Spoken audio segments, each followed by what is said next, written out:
Halo Sobat Pancasila, berjumpa kembali bersama saya Engelbertus Guguh Widiatmoko di Citizen Podcast Prodi Paling Keren Universitas PGRI Kanjuruhan Malang. Pada kesempatan ini kita akan berbincang sejenak dengan perempuan wanita yang luar biasa tentang kegiatan-kegiatan di bidang sosial dan banyak bidang sosial yang digeluti oleh narasumber yang luar biasa. Kesempatan ini. Sebelum berlanjut ke perbincangan ini, jangan lupa komen, like, share, dan subscribe. Baik, kita langsung memperkenalkan siapa narasumber pada saat ini. Silakan Mbak Ida. Selamat malam Mas Koko. Saya Anastasia Ida Susanti. Banyak orang manggil saya Ida. Ida. Iya. Sebenarnya saya juga bukan yang luar biasa. Saya biasa-biasa aja kok. Tidak ada bedanya dengan perempuan atau wanita yang lain. Saya biasa-biasa aja. Mas Koko aja yang melebih-lebihkan. Memang luar biasa teman-teman. Ya, saya memanggilnya Mbak Ida saja, Mbak Ida ya. Setahu saya Mbak Ida ini punya beberapa kegiatan yang menjadi konsen untuk kegiatan-kegiatan sosial. Bisa dibagikan kepada kita semua Mbak Ida? Kalau kegiatan sosial yang secara formal mungkin tidak, tapi dalam keseharian karena ini saya lakukan bukan karena saya minta pujian atau tidak, cuman dalam setiap pekerjaan saya. Seperti dulu saya ada usaha catering, itu pun saya memang mengerahkan banyak tenaga ya. Banyak tenaga. Iya, dulu saya waktu di Batam pernah sehari itu kita ngeladenin 1000 pack untuk pack. Ya 1000 orang berarti. Di sana ada banyak perusahaan multinasional di Muka Kuning, jadi kita melayani di situ.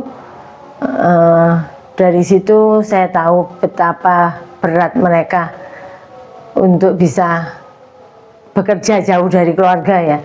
Jadi saya memang perusahaan yang membiayai untuk makan mereka.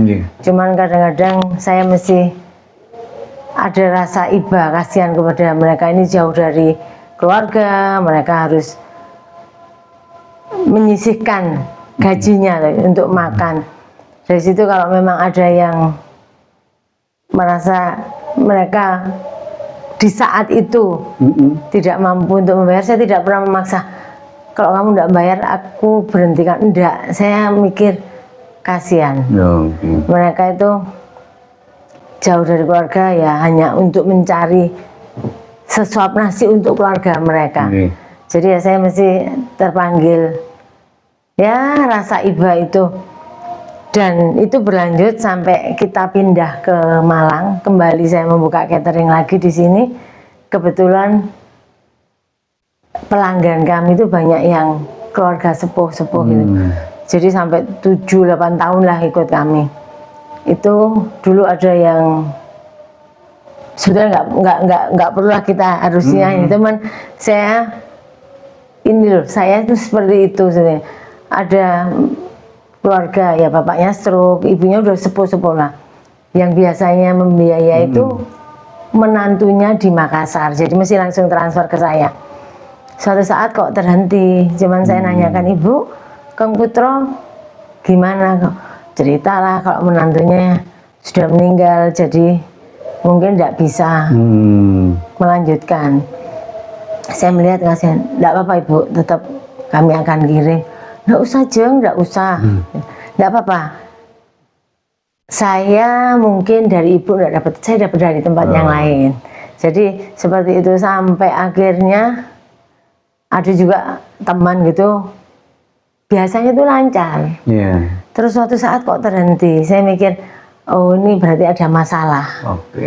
Di masalah keuangan lah di keluarganya. Terus kan yang nganter, yang biasanya kurirnya sudah nggak usah dikirim, gini-gini nggak bayar sudah 3 bulan.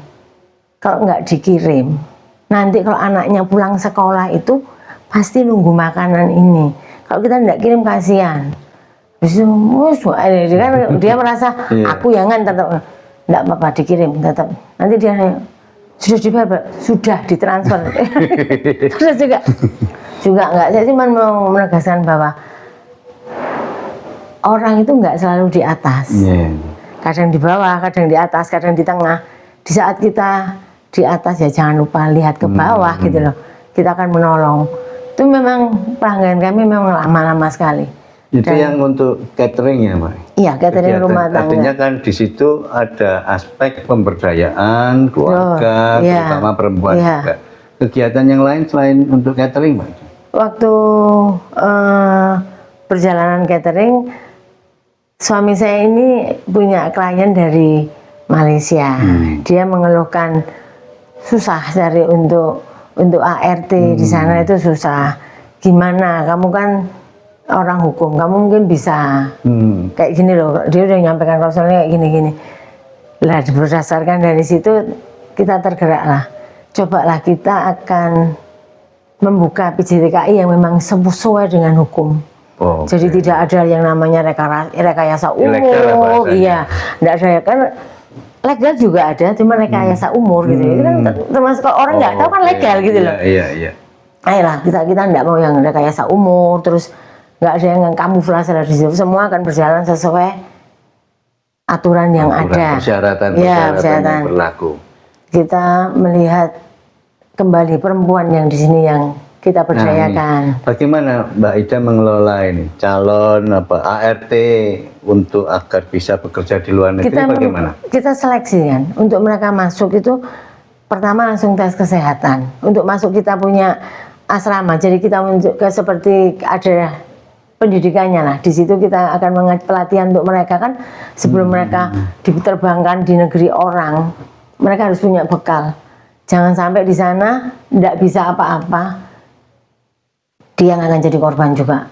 Jadi memang kita harus bekalin. Mempersiapkan ya Mbak Ida. Betul, kita memberikan pelatihan, membekali keterampilan untuk calon tenaga kerja. Tenaga kerja wanita. Di sini kita melihat bahwa di daerah begitu banyak perempuan yang ditinggal suaminya. Dia harus menghidupi anak-anaknya. Terus orang tuanya mungkin juga yang sudah sepuh, jadi ikut dia. Dari situ kita merasa terpanggil. Bagaimana kalau mereka kita latih, terus nanti kalau sudah memang siap kita akan carikan, kita berhubungan dengan agent yang di sana. Kalau memang sudah siap kita akan berangkatkan ke sana. Mereka pasti, orang yang berangkat ke sana pasti ada masalah. Di sini masalah, kadang masalah keuangan. Jadi ada yang dia bisa berangkat tapi harus melunasi hutang-hutang yang ada. Jadi membantu menyelesaikan persoalan itu sudah itu juga ya. Kita berangkatkan, udah. Tapi saya punya utang, ya udah, mana? Kita enggak mau uang dikasihkan ke dia, enggak. Mana yang utang ke kamu nih siap? Kita bayarin di sana. Di saat itu kita enggak terpikir nanti gajimu tak potong, udah gitu, karena kamu harus segera berangkat karena kamu harus menghidupi anak orang tuamu. Jadi kamu harus segera berangkat biar bisa menghasilkan uang. Kan berangkat tidak langsung mendapat gaji karena kan untuk pembiayaan mereka tidak ditarik biaya, untuk biaya keberangkatan untuk persiapan mereka ya, untuk pendidikan mereka juga nggak ada biaya. Tetapi 6 bulan itu mereka tidak ada gajinya nanti baru ke bulan ke-7 mereka karena untuk menanggung biaya ini kita berangkat. Jadi kan kita udahlah, ibu keluarga saya mesti ditinggal, kita akan tinggalin keluarga. Jadi ya masih ada paling enggak 1-2 bulan lah mereka bisa hidup untuk keluarganya. Kalau di desa kan enak sebetulnya. Maksudnya untuk gampang lah. Untuk punya tanaman bisa dimasak seperti itu kan tidak ada masalah jadinya. Kita udah berangkatkan, udah bayar hutang segala macam kita penuhin asal mereka bisa berangkat. Jadi ya Mbak, tadi ada bergelutnya di bidang catering, lalu pendidikan bagi perempuan yang mau berangkat ke luar negeri. Dan setahu saya juga bergerak di bidang pendidikan atau sekolah Mbak Ida yang saat ini. Saya kalau pendidikan secara formal tidak, pendidikan di luar sekolah. Ini ada teman saya untuk menawarkan, kamu kan konsen di pendidikan. Bagaimana kalau kita kerjasama, kita berdayakan orang yang, apalagi habis pandemi ini kan banyak sekali yang kehilangan pekerjaan segala macam. Saya tanya apa yang bisa saya tawarkan untuk saudara-saudara kita yang memang saat ini kondisinya tidak memungkinkan untuk berpenghasilan. Dia biasa mengirim terapis untuk keluar, jadi untuk spa, untuk massage gitu loh. Itu kan perlu pembekalan juga. Itu ada pelatihannya. Saya sambut ini. Oke, saya akan tawarkan untuk orang-orang yang mereka merasa membutuhkan pekerjaan ini. Memang tidak gampang, semua harus ada latihan, ada pelatihan. Kalau cuma asal pijit ini mungkin, ya, cuman kan nggak seperti itu, kita harus tahu organ tubuh segala macam seperti itu. Ini saya sambut dan mulai kita tawarkan ke. Ini tidak hanya perempuan, bisa ke kaum pria juga bisa untuk ini kan. Memang kalau massage yang pria juga harus dihandle oleh terapis pria. Kalau perempuan juga handle yang terapisnya perempuan. Ini butuh pelatihan. Kita akan uruskan juga sampai biasanya dia itu ada seperti permintaan dari Dubai, dari luar, dari spa-spa yang luar, dari Amerika pun dia punya. Kita akan uruskan semua itu sampai mereka memang siap berangkat ke sana. Tanpa ada masalah di sana. Ini sudah ada masalah di sini, dia harus tanpa ada masalah. Jadi kan ibu rumah tangga juga, mohon maaf ini. Iya. Apa yang memotivasi Mbak Ida bergelut di bidang-bidang itu, Mbak Ida? Pemberdayaan perempuan khususnya. Ini saya mungkin dari keluarga itu dulu ibu saya kan mesti cobalah kalau kamu memang bisa membantu orang dengan yang kamu punya, berbagilah dengan orang lain. Tidak semua orang itu seberuntung kita.